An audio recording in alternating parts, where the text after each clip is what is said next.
Thank you, Dave. Thank you, Michelle. Thank you for hosting. Thank you, Danielle. Thank you, Andrew, Liz, Helen, and Ari Lerner was an amazing guy. Something amazing that I could say that I'm very, very proud of is that Andrew and I go a long way back, Baruch Hashem, from the time that he first walked into shul with his dad when you were what? You were 7 years old, 6 years old? How old? 7, right? And now what? He was 5, right? There was 2 years, 5 years old, and you wore that funny yarmulke, and Baruch Hashem, you don't wear that anymore. And I'm Andrew's Rebbe this year in Gemara. And Ari and I were in Reshit together for a brief time. Ari didn't last in Reshit. That's another story. But when I went to yeshiva, I somehow I learned Maseches Brachos in our yeshiva in Reshit. Maseches Brachos is like the thing you learn. So somehow I didn't realize this until my oldest son Simon went to yeshiva. I was like, oh, I want to give like an heirloom, something that's important to me, something that's special to me. I want to give it, to my son. And now, obviously, you have to give it back, but I want you to learn from it. Turns out, I give it to Simon, and then we open it up, and he looks inside and he goes, hey, Dad, this is Ari Lerner's. So after he left yeshiva, he went to Ner Yaakov afterwards. I guess I stole it from him, and that's it's a part of our Masorah. So it's very much a beautiful thing that the learners are sponsoring this. This is a very it's a milestone yahrzeit, and we're always going to remember him. We're always going to remember his smile. He's always going to be, his spirit will always be here in this community. So, with that, I want to start with the L'chaim. L'chaim, everyone. L'chaim. L'chaim. Ta'ari chaim. L'chaim. Neshama Shaban Aliyah. Amen.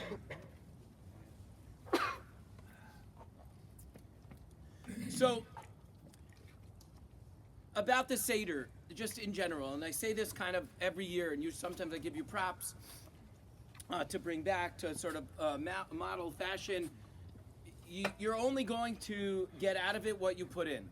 You gotta do some work to prepare. Obviously, that's why you're here. It's not just for the brisket. I know that David likes to think, but it's not just. There's got to be something else. The ruchnias Baruch Hashem, the spirituality needs to match the gashmias, so the physical. So we've set a very high bar, but you have to prepare, and you have to think about, how am I going to make an impact on my family's lives, specifically on my children's lives at the Seder, however old they are. I'm super excited, now first year that I'm gonna have kind of a baby at the Seder in a long time, because my kids are older now, and Baruch Hashem will have our grandkids with us. But because that's really what it's about. It's not about fancy divrei Torah, and it's really it's about your children. It's about your kids. And what you need to do is you need to find whatever currency works for them, right? You're going to say, oh, it's bribery, Rabbi. You could call bribery whatever you want. I call it incentivizing, okay? And you find that out, and this is not me talking. This is the Rambam. The Rambam's really smart, rational, intellectual, the Rambam, okay? And he says, look at each one of your children at whatever age they are and find out what their currency is, okay? Literally, it means physical, whether for little kids it's candies, for older kids maybe it's whatever, it's sneakers, for older kids it's the whatever they're into nowadays, right? That's what you find, and that's what you're going to give them. Whether you give them on Seder night, whether you promise it to them, give out little coins, little things, just to make it fun, and then afterwards, the older kids or older kids, you give them little coins or little fake dollars and stuff, and then my whole shtick was always all right, how much is each worth? I said, well, let's decide on the currency. Let's figure it out. Right? What do you want the exchange rate to be? Well, it depends. It depends how many answers you gave. It depends how into it you were, right? But incentivize them. Give them a reason to stay in it. And obviously, even if you have adult children, at the table. I just yesterday, I just sent out like a Google form. I made like a little WhatsApp group for my the family that we're going to be with together at the Seder, and made a Google Doc, and basically it's like, all right guys, we're going to be at the Seder together. You're in. Here we go. These are all the different portions of the Haggadah and of Magid. Pick one, and then you're going to do it and you're going to lead it. And the kids actually got excited about it. There are many inappropriate GIFs that Aiden sent on our thing. So we're a little bit nervous for Grandpa Mitchell and how that was going to work. But then Simon combated the inappropriate Aiden GIFs with like these really weird Hasidic GIFs. Like it was like very odd. Hasidim kissing. It was really weird. I don't know. Whatever.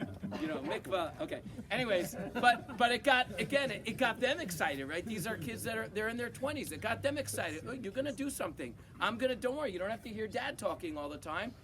You're gonna get involved, right? Pick a thing. You're gonna lead it, and you're gonna give that to Bar Torah. Okay. So, that being said, we start with Kaddish. Okay. What do I have to say about Kaddish? It's very simple. If you think about it, I know that we always start, like a Friday night dinner, we always start with Kiddush, obviously.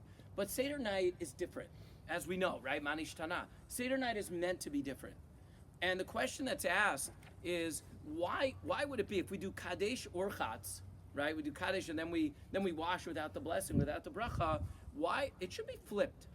Because if Seder night is really a manual, Rabbi Dr. Abraham Torsky says, if it's a manual for spiritual living, well then really it should be Urchatz Kadesh, right? We need to wash ourselves off. We need to kind of, rid ourselves of our impurities, get rid of our Averos, right? Based on like that pasuk, Sur Meira Ba'asei Tov, right? Stop doing the bad stuff and you'll get into the good stuff. So it really should be, Urchatz, go into the mikveh, take a shower, and then Kadesh, and then you're ready to sanctify. You're ready to stand up in front of God, in front of your family, in front of your community.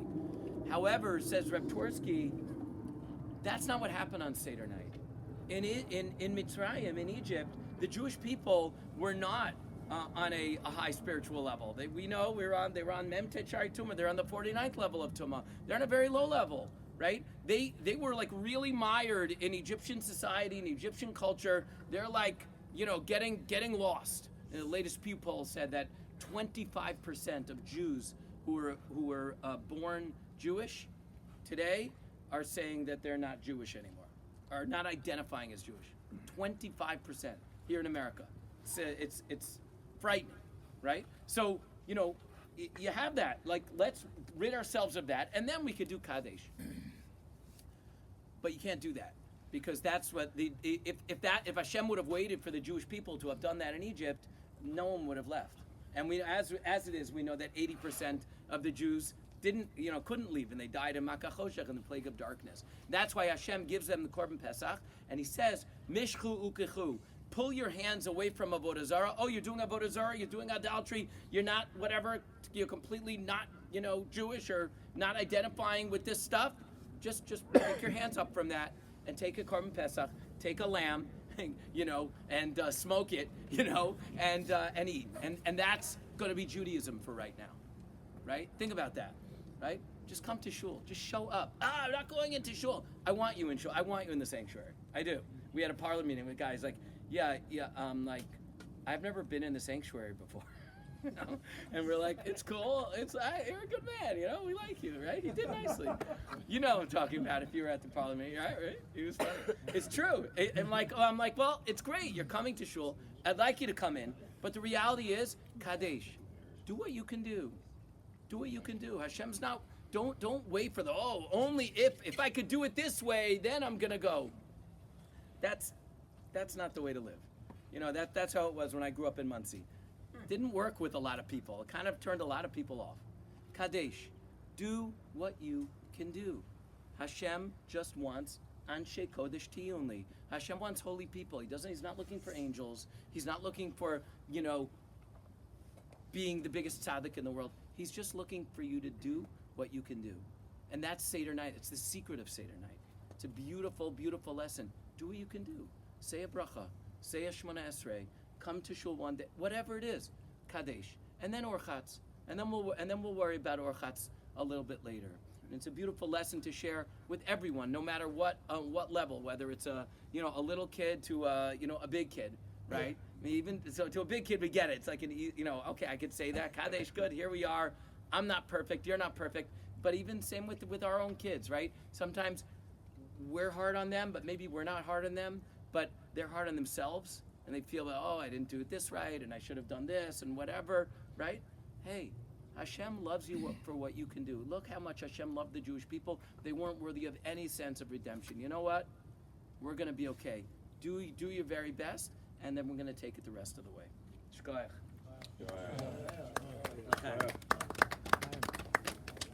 Okay, so skipping to Yachatz. So Yachatz, we break the middle matzah. We break it one side a little bit bigger than the other. And the question comes up, why the middle matzah? If we wanted to go and do a mitzvah, we usually do the first thing that we can. So wouldn't we go and jump for the top one? Why all of a sudden are we waiting? And, also we have to be very careful with our shmor matzah. We have to make sure that, we don't break anything. So what's up with that? Why are we going and breaking the middle matzah instead of breaking, the top or the bottom or whatever it might be? I saw a different idea, and that's kind of what I want to change my Seder table to, based off of something that Rabbi Reuven Brand from Chicago pointed out. He said, based off of a Gemara in Shabbos, that the middle matzah is representing Yitzchak. Top one's Avram, the bottom one's Yaakov, the middle one is Yitzchak. Because in the Gemara in Shabbos it says at the end of days when Hashem is coming to judge the Jewish people, he goes over to Avram, Yitzchak, and Yaakov, and he says, "You see all the things that the Jewish people have done? They're no good. How many times have they messed up over and over and over again? They made a mistake here, a mistake there. What should I do to the Jewish people? Should I keep them around, or should I destroy them?" So Avram and Yaakov jump at the opportunity. They say, just erase them. They're clearly no good. They're not worth keeping around. Yitzchak, on the other hand, he says, no. I was willing to sacrifice myself for the Jewish people. I was willing to sacrifice myself for you in order to eventually keep the Jewish people going, because that was the promise. So, of course, I'm going to tell you to keep the Jewish people around. And I'm, again, willing to sacrifice myself once again for the Jewish people in order for them to continue to succeed and push forward. So we break that middle matzah to be able to say we're being a little bit moser nefesh, we're sacrificing something of ourselves, a big piece of ourselves, for a bigger cause, for something bigger than ourselves. And we see this, of course, throughout the war. People constantly, we have Adiel here, who has been a humongous moser nefesh going into Gaza and Jenin, protecting the Jewish people. But we also see it in our community. As we mentioned in the Capital Campaign video, we've donated $600,000 to different aspects of Israel to be able to keep them going. And in our community here, every single time that somebody needs help, it's given. It's given. We are constantly being moser nefesh. We are constantly sacrificing a piece of ourselves for the people around us. And when we break that middle piece, we remember that the reason why we continue to do that is because we are acting like Yitzchak. When we break that middle piece, we remember that we continue to sacrifice a little piece of ourselves, or even a big piece, in order to continue that trend, to continue what was started by our forefather, Yitzchak. So, Mer Hashem, we should continue to find things in our life to continue to sacrifice for a larger cause.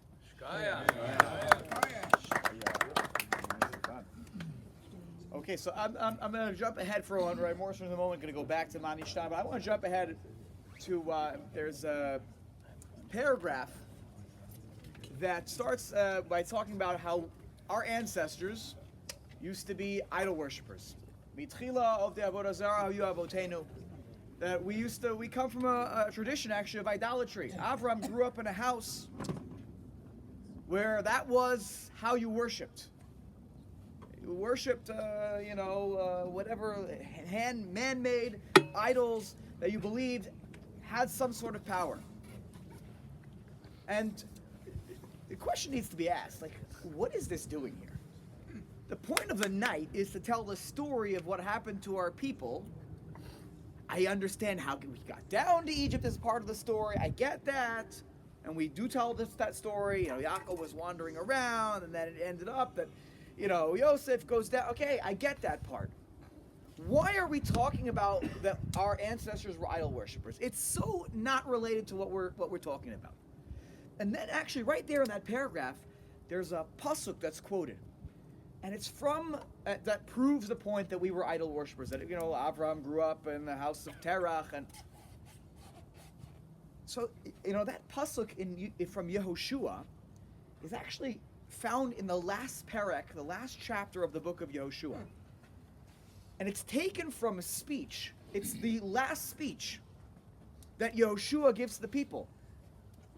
The context is that they have just conquered and claimed the land of Israel that was given to them by God. They fought the wars against the nations that were there, that were representative of like immorality and representing the worst of humanity.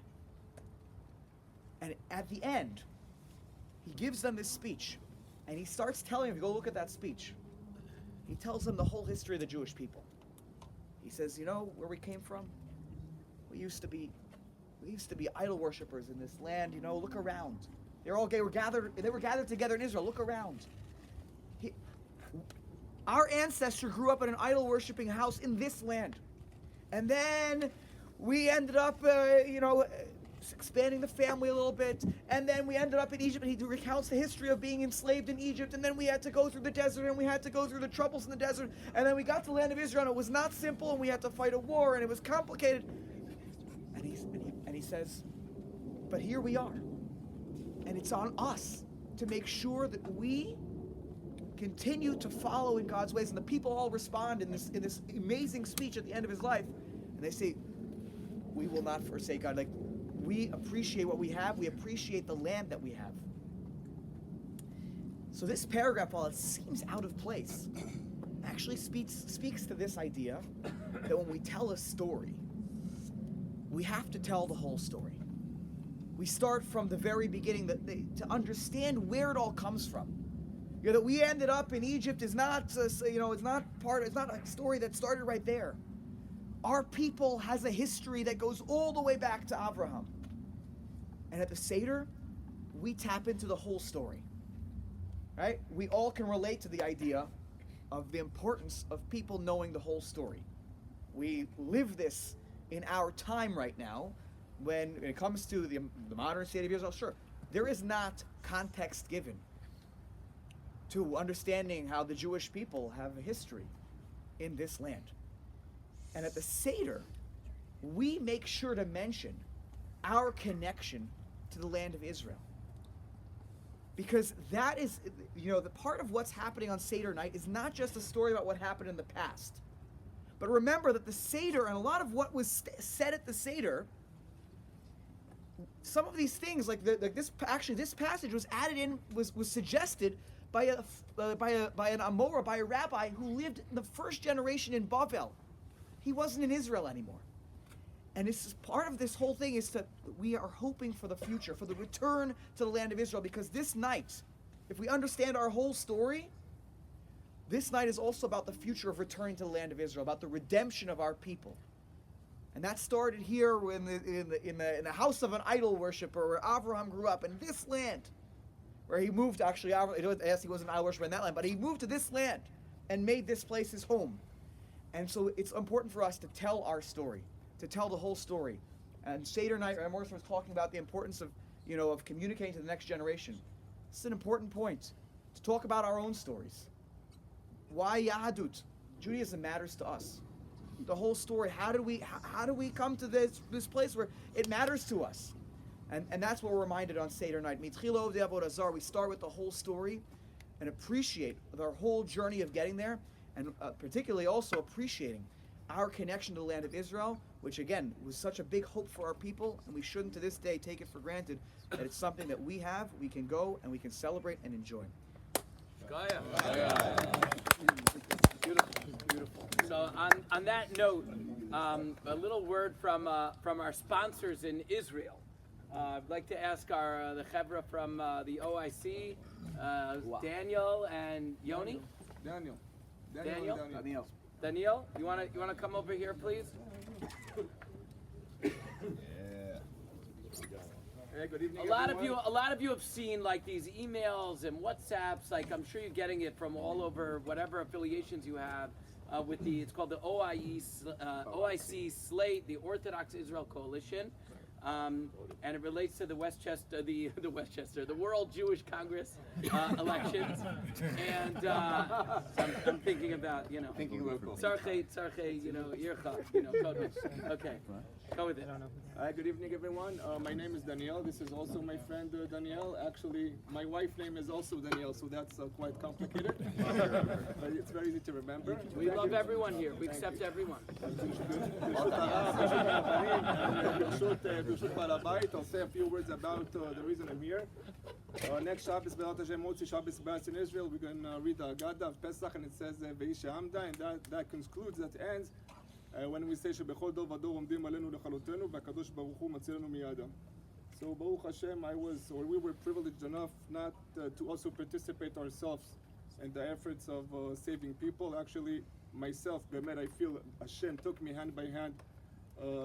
I was able to save a life. My position in the army, I'm a major in Division 551. I'm in charge of all the rescues of extractions whenever there's a tackle, all the fallen soldiers, all the dead soldiers, all the wounded soldiers of our division. I guess some of you have heard of it. I'll say a few words about my background. I grew up in Petach Tikva in Israel. My mother's American. My Abba is from Tel Aviv. I went to Bnei Akiva. After Bnei Akiva, I went to Yeshiva in Gush Katif. I lived there for 2 years. Actually, I went myself through the disengagement program in 2005. I enlisted to the army. I served the army for 5 years in Seirat Givati, if you're familiar. Following that, I went to business school. I became a lawyer, and I did my own thing. I'm the eldest of 4 boys. My brother Ari is a doctor in the Goz. Eitan and Shai are both tank commanders in the Shirion. So after following October 7th, my parents, I would say, had very few hours of sleep. We were all there together, not together, like at the same time for a very long period. And as I said, my position in the army, we do all the extractions. So on October 7th, the first day, I had 120 or 130 even percent of my team showing up. And actually, I was just out of the army not a long time ago, maybe 3 months ago. And as we moved on and on and on, you could see less people are coming and less people are coming, and more people are being challenged by the things we saw, by the things we did, and by I won't get very graphic, but by the things we saw and did. And from 130%, suddenly it started to decrease, and then it was 110, and then 100, and then by some point, 80 or 70% of the people showed up. And when I was trying to think and ask myself what is common to those people, to those 70% to keep up, constantly coming, showing up, it was very clear the answer that I would say 90% of them come back from similar backgrounds that I come from, which are modern Orthodoxy, Tzionut Datit. Some of them are religious now, some of them are not religious now, but all of them grew up at the same Bais Midrash or the same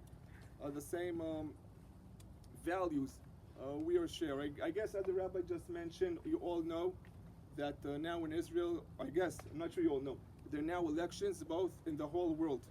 Rabbi Peretz, who leads the Mizrahi, Rabbi Doan Peretz, I'm sure you're familiar with. Met with him twice. Okay, so you know. Who leads actually the Mizrahi, said this is the most kept secret in the Jewish world. Now the elections, Israel maybe most powerful institution is Kakal, the JNF, Keren Kayemet L'Israel. It owns, I would say, nearly 90% of the lands in Israel. I live in the Shomron, so my house is not owned by Kakal, but all the other lands in Israel within the Green Line are owned by the Kakal, and their budget for the next 5 years is $5 billion, meaning that for the next 5 years, every year, there's a budget of $1 billion being distributed in Israel. And I want to connect this to the reason, both the reason we came on, both the background I grew up and I came and where I come from. There's only for me, and when Rabbi Doan asked me to join, even though I just was out of the army on February, after nearly 400 days of miluim, it was very clear both to my wife, I'm married, I have 4 children, it was very clear both to my wife and both to myself, I'll say yes, and I take this opportunity to come and join the Mizrach in this effort. Just like many of you, I guess, were in Israel and missions, and after following October 7th, I feel in a way that this is my mission to come here and give some of the people the opportunity or help people help us in Israel. So now in Israel there's elections. 40% of JNF is controlled, of the World Congress is controlled by Israel. The other 60% are controlled, 30% by the diaspora all over the world, Jewish diaspora, and 30% here in America. Registration fee is $5, which is basically translated to $750 or $1,000 of tzedakah distributed now in Israel.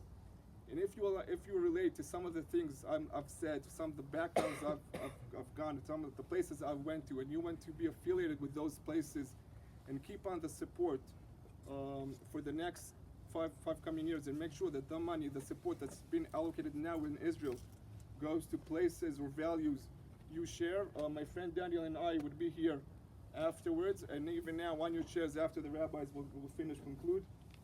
There is a QR, just scan the QR, register. It's a 5 minutes process.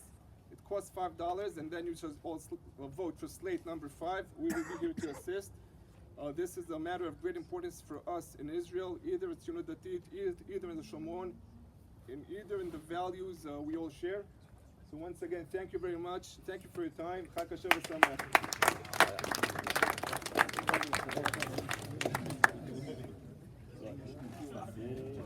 You can actually vote for me. I'm a delegate, but I didn't want to tell anyone. It feels weird. That's really the best kept secret. But really, better vote for Rav Doron Peretz. But either way, it's all in. It's all in. You said it all. Shkoyach. Beautiful. So I'm going to pick up exactly where you left off on some level. Manishtana. This is my favorite concept. It's been really kind of running through me, especially this year. For some of you who have been here for 17 years plus, you would know that this year the calendar falls out in the same way that it did in 2008, 17 years ago, when there was a terrible tragedy in our community, where it was like this, Shabbat Agadol, kind of observed, right? Because Shabbos fell on Erev Pesach fell on Shabbos, and Rabbi Jacob and Debbie Rubenstein were in their house down the block over there, and I got a call on a Friday night, and the answering machine said, "Rabbi, I know it's Shabbos, we have to answer the phone." So I answered the phone with my left hand. I did. There's a fire and you have to come. It was just a terrible, terrible loss. Many of us, you know what I'm talking about. You know what I'm conveying. The only other time that the calendar felt like this was actually it was in 2021 during COVID. So it just didn't hit. Everyone was home, and it was like it just didn't. You didn't have that resonance. That like, oh my God. It's incredible where we came from, and from where we are now. What you need to know just about the Rabbi and Debbie is they were just everything that you have in this community. Honestly, it came from them. I learned from him for 8 years. I was assistant rabbi for 8 years, and he taught me like really everything I know in ritual and pastoral care and just sort of doing the best I can to be. But really, more importantly, it's the community, this open, non-judgmental embrace of everyone, and giving people the ability and the room to grow on their own, in their own way, in terms of their connection to Hashem, their connection to the Jewish people, to Israel. It's all from them. It really is all from them. So I'll dedicate this to our Torah to them, to the aliyah for their neshamos, and it's Manishtana. Manishtana. If you think about it, it's like, oh, it's fun and it's cute. I'm the youngest of my family, so I always, I would always sing it, and I'll still get up on a chair every once in a while, and whatever, and we tease all the youngest, what they say, whatever. But what is it actually? It's actually really deep. It's really deep. The first two, it's 4 questions, right? And there's one, Manishtana Eliza, that's like the heading, and then there's 4 questions, right? The first one is why do we eat? You tell me. Why do we eat? You guys better brush up. Like Pesach's next week. Why matzah not chametz? Right. The second question is why maror and not other vegetables. So if you think about it, put it in put it sort of on a table. Matzah is a symbol of, we had just lifted up the matzah and said, halach ma'anya, this is the bread of affliction. So what does matzah show? That we're slaves or we're free? That we're slaves, okay? Maror, slaves are free. Slaves. Then we go and we ask, the third question is, why do we dip twice? Why do we dip? Is that slavery or freedom? It's a show of freedom, right? I have all these dips in front of me. I got the olive dip, the onion dip, the hummus, the whatever, and I can do whatever I want. It's wonderful, right? I have freedom. The fourth one, why do we lean? Freedom or slavery? Freedom. Okay. So the questions really are, what is it? Are we slaves or are we free? Like, make up your mind. What is it? And we know generally, what creates a chazaka? How many times do you have to do something to create a chazaka? 3. So you get up 1, 2, it's like, okay, all right. The kid looks and says, all right, kids are black and white thinkers, right? And you know that, right? Like, okay, okay, we're slaves. But then it's like, well, we're dipping and we're leaning. Oh, okay, we're free. What are we? I don't know what we're. There's no chazaka. I don't know what we are. What is this? I don't get it. Plus, you do like the chiastic structure. Take the first one and the fourth one. Nywood knows what chiastic is. Don't worry. Okay. Take the first one and the fourth one. Okay. What do we do? What is our posture? What do we do while we're eating matzah? What's our posture? What do we do? We're leaning while we're eating matzah. So 1 and 4 match up together. Again, it doesn't make any sense. We're eating the poor man's bread, but we're leaning. And number 2, the maror. What do we do with the maror? We don't just put globs of charosis on maror. That's what my mom did, right? What do? You're actually supposed to what? You're supposed to dip the maror into the charosis, right? So we're taking the maror, which is again negative, and then we're dipping it. So we're doing things outwardly, externally, we're exhibiting freedom, but internally, it's all bad. It's all slavery, right? It's all negative. Oh, I tell you this, right? So what is it? And that's what the child is asking. And what's the answer? Avadim hayinu lefaro b'Mitzrayim, vayotzienu Hashem Elokeinu misham b'yad chazakah. We were slaves and then we were freed. Yeah, that's the point, kid. It's complicated. Life isn't black and white. Life's a lot of gray. Life's a lot of nuance. It's not always going to feel all good or all bad, right? There's some place in the middle. It's an incredibly important thing that we should be teaching our kids, especially at young ages, right? It's like, it's great, now it's terrible, right? Because I didn't win the prize, or like, no, you had a good time. It's good. Oh, you didn't win. Okay, right? And we know that's life. What were the Jewish people thinking at that time? They were I just said 80% of the Jews didn't make it. Their children were being murdered. They were being persecuted. They were enslaved. How do you think they felt when okay, let's go, we're leaving. Get your stuff. We're at midnight. Let's go. Makkah Bechor Road. But they're with blood like sort of oozing from their doorposts, right? Like, let's go, yay! It wasn't yay, but they went. So what did they feel inside? Internally, yeah, they felt maror in their guts, and they felt matzah like churning, in their innards, like they felt that. But externally, they exhibited behaviors of freedom, and the reality is that's life. That's how we have to live. Daniel, 400 days. God knows what you saw and right? And now you're with your family, and that's got to be hard. Think about the hostages who have come back. Like, yeah, they're out there and they're doing this and they're doing that. Really? When the lights turn off, like, what are they thinking? What are they feeling? Right? And all of us, again, lahavdil from those tzaros, but like all of us have stuff. We all have stuff. But the secret of the Jewish people, and we see it, we're most inspired by the soldiers and by the hostages and the people of Israel, is that sense of no, we have to move forward. There's nothing else. What else are we going to do? We have to move forward. We have to live life. We have to continue, even though it doesn't feel good inside. I remember calling my grandmother during Shiva for the Rubensteins. I was 30 years old. All of a sudden, the whole community, like, well, Grandma, what do I do? Like, how do I do this? She's a Holocaust survivor. I said, you're the only person. I was crying. She was 15. I said, you were 15 years old, Grandma, when you lost your parents, when they were taken in the deportation, and then you were in charge of your two siblings who ended up getting killed, and she felt the guilt for them the rest of her life, right? I said, Grandma, how am I going to do this? Like, what do you do? How did you do it? She said, Jonathan, I did it because I had no other choice. Of course I'm gonna do it, and you're gonna do also, and you're gonna be there for people, and you're gonna be okay. You have to.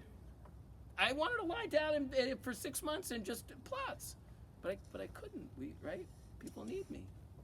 Our families need us, right? Whatever's happening in life, that's the lesson. It's amazing. I hope it's like a for you guys. That's Manishtana. It's real. It's real life. And it's that show, that exhibition of this is who we are as Jews. We lean and we dip, even if we feel like doing anything but, because that's who we are.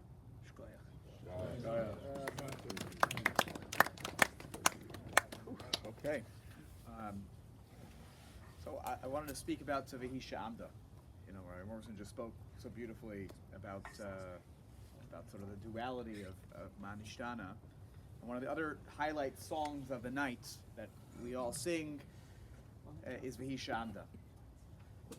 And Vehi She'amda, the paragraph speaks about how in every generation there are those that rise up against the Jewish people to try to destroy us, to try to end us. And at the end of the day, HaKadosh Baruch Hu Matzilenu mi'adam, HaKadosh Baruch Hu, God saves us from their hands. But there's this paragraph is just it's in the wrong place. If we're supposed to be experiencing the night like as if we left Egypt, so we should tell the story, right? There's the stuff at the beginning, the 5 rabbis and the questions, and then we should tell the story. Which we actually, right after Vehi She'amda, we tell the story. We use the psukim from the Torah and the Midrash, and we talk about the hard work and what Paro did, and maybe sometimes we lane it, we go faster, but that's like the meat of the story. We should do Vehi She'amda after the story is over. You see how the story went? Paro tried to kill us, and then Kadosh Baruch Hu came and saved us. Why are we singing before we tell the story? Even, by the way, after the story's over, we have like a little Hallel at the end of Magid. Because I thought we're experiencing it as if we were in Egypt. So if that's the case, Vehi She'amda is in the wrong spot in the Haggadah. It should be afterwards. So I saw a parish called the Masa Nisim. Thank you to where's Adiel? Adiel we were working in school on something, and in this sefer, he writes that he says this paragraph is here.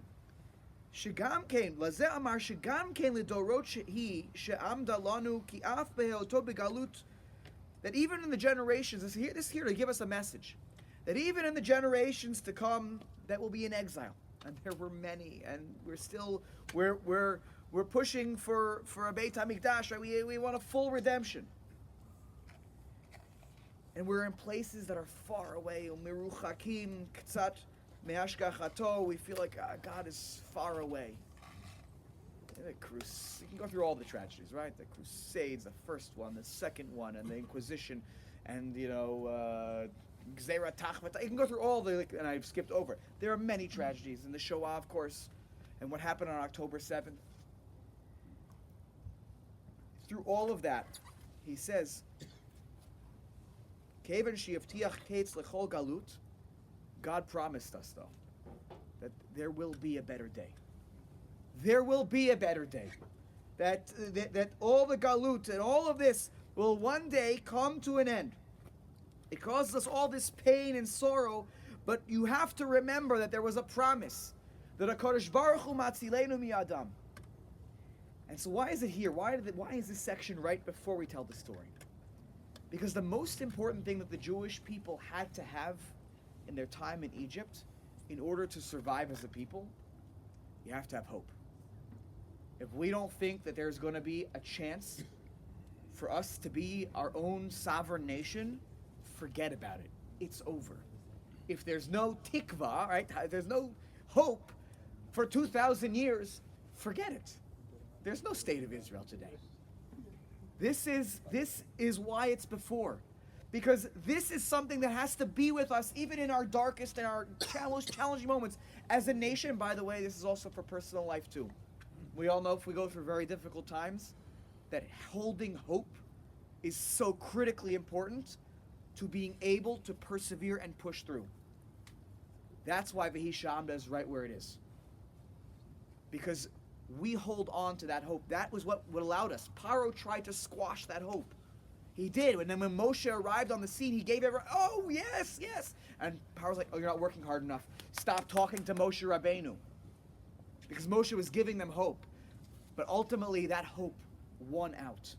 And so as we go through whatever challenges we go through personally, or as a nation, or communally, we always have to remember, HaKadosh Baruch Hu Matzilenu mi'adam.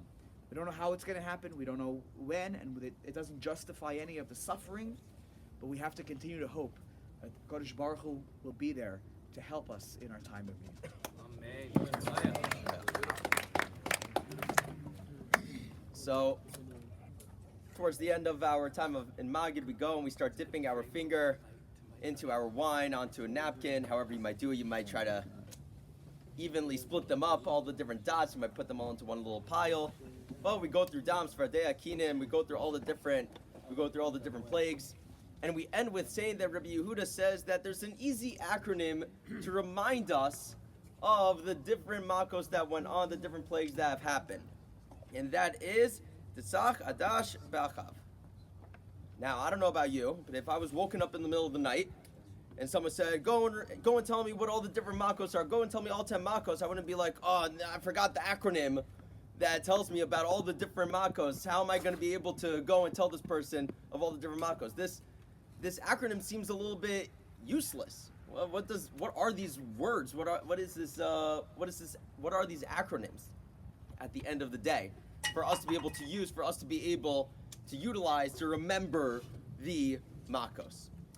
So the Slonim Rebbe says that it's not about the actual words, but what are each of the categories.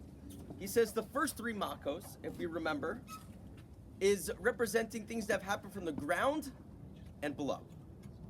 From the ground and below. The next 3 makos is everything involving humans and animals, everything between the ground and Shemayim. And the last 4 has everything to do with Shemayim. Even the last one, where it seems to be, the firstborns are being killed, and yet even there, that could only happen mina Shemayim. That could only happen if Hashem made that happen. And we see that when Paro was going and denying the fact that Hashem existed, he was saying, I'm basically God. I don't know who your God is. Your God is straight to me. Hashem made it clear he runs every single part of the world, from below the ground, between the ground and the sky sky itself. And we've been seeing that with this war. We've been seeing that with our lives. We've been seeing that even when Hamas tries to dig tunnels to be able to destroy us, we go and destroy those tunnels. Even when they try to put people out to be able to distract us, to be able to, make it that it's harder to find our targets, every single time we are precise. We're able to find every single Hamas terrorist. We're able to find their leaders. There's a podcast I like to listen to. Not that I condone Kiddush Club, but it's called Kiddush Club. And it's you should listen to the podcast, but okay. He'll learn. I'm getting there. I'm just joining scars now. So one of the things that they love talking about is that every time the Hezbollah goes and announces a new leader, 5 seconds later that leader is dead. That's their whole big spiel. Whenever they're talking about Hezbollah and Hamas, whoever becomes a leader never learned their lesson from the previous person, the person before that, and the person before that. That every single time that there's a new leader, boom, they're gone. So Israel, when it comes to everything between the ground and the sky, we're on it. Hashem is taking care of us. And then we've seen which it's a miracle that this happened. When Iran sent, how many was it? 300 rockets? It was 300 something rockets at us. And we were able to knock down basically every single rocket. I think it was 299 of them. One of them landed not even in a place where there was any Jews, there was anybody that could be hurt. Hashem is taking care of us from the sky as well. We see that with the war, but we should see that with our lives as well. The place that we live in, everything that we have, Hashem is taking care of us. Hashem is part of our lives, from the ground, with all the different beautiful grass that we have, the roads and everything that we have, between the ground and the sky, our community, the people that we have in our life. If you have a dog, a cat, whatever it might be, you have all of your friends and pets and whatever it might be, your family, and in the sky as well. Hashem is looking over us and making sure that He's taking care of us in every single moment. See that through the Makos, and we see that in our lives today. So hopefully, when we're dipping our finger for those last 3 times, we'll be able to remember Hashem is taking care of us, whether that's below us, with us, on our level, and from above us as well. Beautiful. I'm just gonna, beautiful. Awesome Divrei Torah. I'm just gonna bring us home with a 90-second mark. You weren't paying attention until now. You get this? You're golden. You could draw a straight line from Vihi Sha'amda to Echad Mi Yodea, right? For those of us who are still around or awake or not too drunk, by Echad Mi Yodea. Vihi Sha'amda. What is it? I'm going to talk about it on Shabbos. What is it that stood for us? Like that Rabbi Klinger was saying. Vihi, you ready? Vav, the Shisha Sidrei Mishnah. Hey, Chamisha Chumshei Torah. Yud, the Aseret Sadibros. Aleph, Echad Eloheinu Shabashamayim U'Ba'aretz. Remember Echad Mi Yodea, who knows one, right? It's all there. That's what stood for us, and not just that's what stood for us, that's what stands for us. There's been an unprecedented amount, obviously, as we know, of just an outpouring of connection, of people who have no connection to Judaism and all of a sudden want to be connected. People who have a slight connection and want to deepen their connection. People who have a deep connection and want more. Why? Because that's what we have. It's who we are. It's the Torah. You guys came out for brisket and learning Torah. Guys, we do this, Baruch Hashem. There's a lot of shiurim in the community. I'm making a plug for Friday morning shiur, for our Tuesday morning, our Wednesday morning, our Sunday morning, and then obviously the other stuff going on, the chaburas, all of that stuff. It's happening. You could make time for it. Come to davening for tefillah. Come to it, right? Vihi sha'amda. Ultimately, you want a staple in your life. You want something stable to hold on to. It's right here at home. L'chaim, chag kosher v'sameach.